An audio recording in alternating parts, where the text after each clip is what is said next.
Combinational circuit part 1 मध्ये आपण combinational सर्किटच्या बाबतीत पाहिलं होतं. दुसरा पार्ट जो होता व्हिडिओचा तो होता मल्टिप्लेक्सरचा, त्यामध्ये मल्टिप्लेक्सरच्या बाबतीत पाहिलं होतं. तिसरा पार्ट जो होता त्याच्यामध्ये आपण डीमल्टिप्लेक्सरच्या बाबतीत पाहिलं होतं. आज आपण या चौथ्या पार्ट मध्ये डिकोडरच्या बाबतीत पाहणार. ज्याप्रमाणे मल्टिप्लेक्सर आणि डीमल्टिप्लेक्सर असतात त्याचप्रमाणे त्याच्याच सिमिलर त्यासारखेच एन्कोडर आणि डिकोडर असतात. म्हणजे मल्टिप्लेक्सरच्या सिमिलर एन्कोडर असतं आणि डीमल्टिप्लेक्सरच्या सिमिलर डिकोडर असतं. मग डीमल्टिप्लेक्सर आणि डिकोडर मध्ये फरक काय तर इथे पाहिल्यावर आपल्या असं लक्षात येईल, decoder is identical to a demultiplexer without any data input. म्हणजे डिकोडरला कोणत्याही प्रकारचं डाटा इनपुट नसतं. हा सर्वात महत्वाचा फरक आहे डीमल्टिप्लेक्सर आणि डिकोडर मधला. कारण डीमल्टिप्लेक्सर मध्ये आपण डाटा इनपुट दिलं होतं आणि अनेक आउटपुट लाईन्स घेतल्या होत्या आणि त्याच्यानंतर त्याला सिलेक्ट देखील लाईन्स होत्या. मात्र याच्यामध्ये यांनी जे सांगितलेलं आहे, decoder is identical to the demultiplexer without any data input. कोणत्याही प्रकारचं डाटा इनपुट नसताना आउटपुट आपल्याला त्याच्यातून मिळू शकतं, जे काही इनपुट आपण सिलेक्ट द्वारे देऊ. तर डिकोडरच्या बाबतीत सांगायचं झालं तर a decoder is a combinational circuit. Combinational circuit म्हणजे पुन्हा एकदा सांगतो, कॉम्बिनेशनल सर्किट म्हणजे जे काही आपल्याला आउटपुट मिळून राहिलं ते पूर्णपणे इनपुटवर अवलंबून असतं. म्हणजे इनपुट ज्याप्रमाणे आपण बदल करू त्याप्रमाणे आउटपुट चेंज होईल. याला आपण कॉम्बिनेशनल म्हणतो.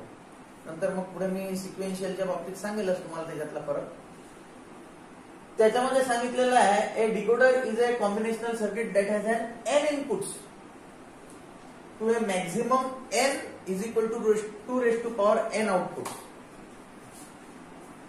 It performs operation which are the exactly opposite to the those of an encoder.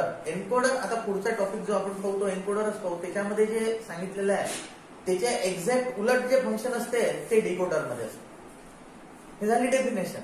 आपण जर ब्लॉक डायग्रामच्या बाबतीत पाहिलं तर आपल्या असं लक्षात येईल की या ठिकाणी 2 to 4 लाईन डिकोडर दिलेला आहे.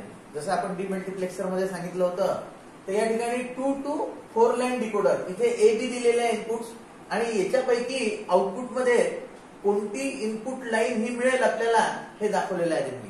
तर त्याचे प्रायोरिटीज दाखवले आहे, लोएस्ट प्रायोरिटी इनपुट आणि हायएस्ट प्रायोरिटी इनपुट. हे थोडंसं समजायला कठीण आहे, पण नंतर मग मी एन्कोडरच्या मध्ये तुम्हाला जेव्हा उदाहरण देईल तेव्हा तुमच्या लक्षात येऊन जाईल काय. तर मागे एकदा एका व्हिडिओमध्ये मी तुम्हाला टेलिफोन की पॅडच्या बाबतीत उदाहरण दिलं होतं, ते मी तुम्हाला सांगेल नंतर. तर या ठिकाणी हा ट्रूथ टेबल दिलेला आहे. इथे ए बी इनपुट दाखवलेले आहे आणि आउटपुट ज्या डाटा लाईन्स आलेल्या आहेत इकडून त्या दाखवल्या DO, D1, D2 आणि D3. तर या ठिकाणी इनपुट जे दाखवले त्यांनी AB 0001. इथे ऍक्च्युअल 10 पाहिजे पण इथे ही स्लाइटली मिस्टेक झाली. इथे 01 लिहिला गेलाय, मात्र इथे 10 पाहिजे आणि चौथं हे 11. तर या ठिकाणी जे आउटपुट डाटा लाईन्स मिळाले आहे D0, D1, D2 आणि D3 च्या, तर सगळ्यात पहिले 00 हे इथे दिल्यानंतर या ठिकाणी D0 to D3 पर्यंत जे आपल्याला मिळतं तिथं 1001 मिळतं. नंतर 01 दिल्यानंतर 0100 मिळतं. 10 दिल्यानंतर 0010 मिळतं, कारण इथे इन्व्हर्स करायचं इथे चूक झालेली आहे. आणि 11 दिल्यानंतर 0001 असं मिळतं याच्यामध्ये. या ठिकाणी तुम्ही पाहिलं तर उतरता क्रम आहे. इथे 1000 हे बायनरी जे आहे हे 8च्या डेसिमलच्या बरोबरीत आहे. त्याच्यानंतर 0100 म्हणजे डेसिमल 4च्या बरोबरीत आहे. 0010 म्हणजे डेसिमल 2च्या बरोबरीत आहे आणि 0001 हे 1च आहे इथे, त्यामुळे ते 1 डेसिमलच्या बरोबरीत आहे. बरोबर उत्तरच्या याच्यामध्ये त्यांनी डिकोडिंग दाखवलेलं आहे.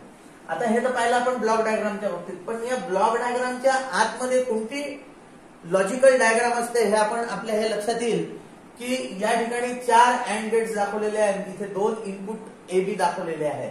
या इनपुट मधलं जे सिलेक्शन आहे ते या ठिकाणी त्यांनी सिलेक्टेड म्हणून D इज इक्वल टू आणि D3 is equal to AB या पद्धतीने त्यांनी हे आउटपुट्स दाखवलेले आहे. तर थोडासा स्टडी केल्यानंतर आपल्याला डिकोडिंग म्हणजे काय आहे हे लक्षात येईल. याच्यानंतरचा जो क्लास घेऊ आपण, जो आपला व्हिडिओ येईल तो एन्कोडरच्या बाबतीत.